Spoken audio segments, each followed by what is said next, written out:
It's day 4 of the 2016 21st International AIDS Conference in Durban.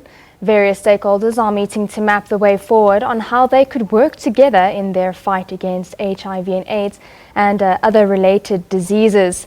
SABC reporter Blain Herman is on standby to talk to the South African Disability Alliance. A very good morning to you, Blain. Yeah, very good morning to you, Renee. As you can hear and see, the energy is still high on day 4 of the 21st International AIDS Conference. Various organizations demonstrating for their causes. They see it as a time to act. The window of opportunity to act is now, and they want to take full advantage of this conference in trying to bring their causes and bring their initiatives to the fore right here at this conference. Now, the intersection of HIV as well as disability has been thrown into the spotlight. The Disability Networking Zone says people who are infected with HIV and become disabled still lack resources such as treatment, such as counseling, such as testing. And let's just further this conversation and find out more about the plight. We're joined by Jacques Llyoyd, who's from the South African National AIDS Council, the disability sector. Jacques, thank you very much indeed for your time. Firstly, let's just talk about the plight that people who are infected with HIV and have disabilities. Thank you very much for having me here and giving me the opportunity to talk about the plight of people with disabilities being infected with HIV/AIDS. I think first of all we need to recognize the rights of people with disabilities who are infected, but not only the rights of people with disabilities who are infected, it's also the rights of people with disabilities who are vulnerable to be infected with HIV. And in terms of the prevalence among people with disabilities, what's the numbers like? That's a very good question. At the moment, it's really difficult to determine prevalence of disability and people with disabilities being infected with HIV, because there are very little data when it comes to that. And is anything being done about this at this stage? Well, we are constantly canvassing for programs, for research. At the moment, if you look at the prevalence of disability in Africa, the prevalence of disability is around 15%. But in South Africa, recent research has shown that it is up to 24%. So there's a huge component of our civil society that actually has a disability, that are vulnerable to be infected with HIV. So you're saying people with disabilities need greater access to HIV services and maybe a more tailored service for them? Definitely. You know, if you look at tailored services, we're looking at physical access.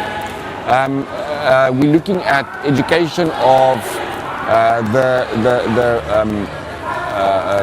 nurses and staff and people providing services. We're looking at information.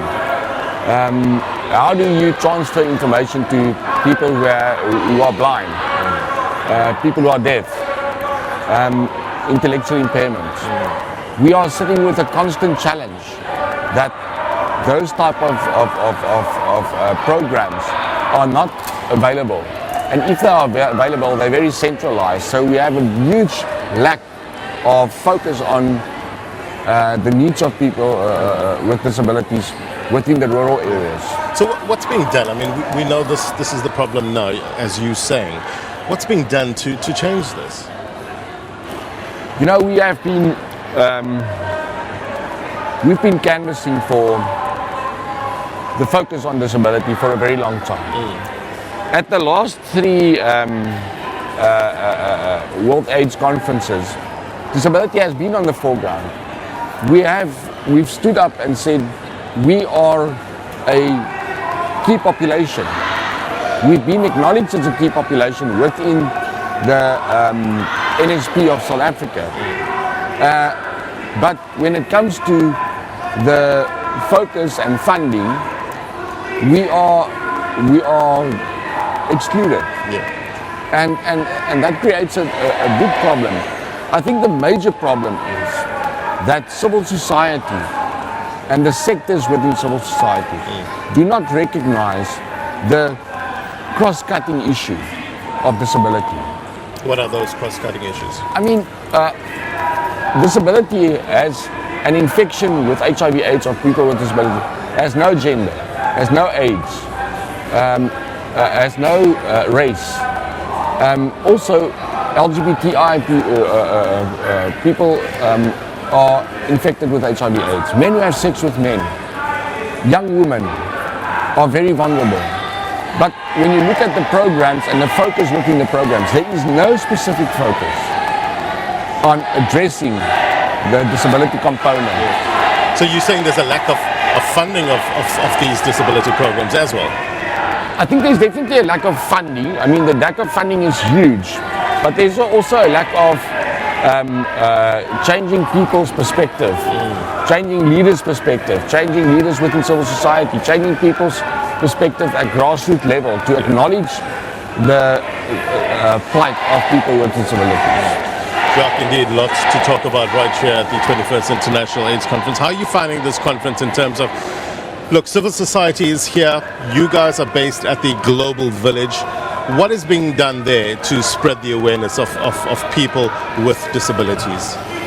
We've got the Disability Network Zone in the Global Village that was organized by, with the help of the International Disability Development Consortium and the South African National AIDS Council, and also local, the local government, the Premier's office, to focus on disability and to show people that disability is a key population, that people with disabilities are there because, people with disabilities are double stigmatized. They are stigmatized regarding their sexuality. People think people with disabilities are asexual. So we are not prone to be infected with HIV. So what we try and do at the Disability Network Zone is to bring people who has done research, people who has got programs running in the communities from all over the country, all over Africa and internationally, to share ideas, to share challenges, and also to share successes. Okay, Jacques, that's where we'll have to leave it. Jacques Llyoyd is from the South African National AIDS Council, the disability sector. Jacques, you want to say yes, something? I just want to say, end off with saying that we will not win this battle as a disability sector if we are left behind. If we look at this conference, when civil society leaders were called to the front at the opening ceremony, there wasn't even access for myself to join civil society as the representative, the national representative of disability. If we don't change that, and if we don't change the fact that disability needs to be integrated within programs, we are going to stay left behind, and the targets of 90-90-90 will never be reached. Jacques, thank you very much indeed for your time. Jacques is talking about 90-90-90. That's a target that needs to be achieved by 2020. 90% of the people should know their HIV status, and 90% of the people who actually know their HIV status and are HIV positive should be on treatment. And 90% of the people who are on treatment should have suppressed viral loads. That's the target. That's what's being discussed right here at the 21st International AIDS Conference. For now, let me throw it back to the studio.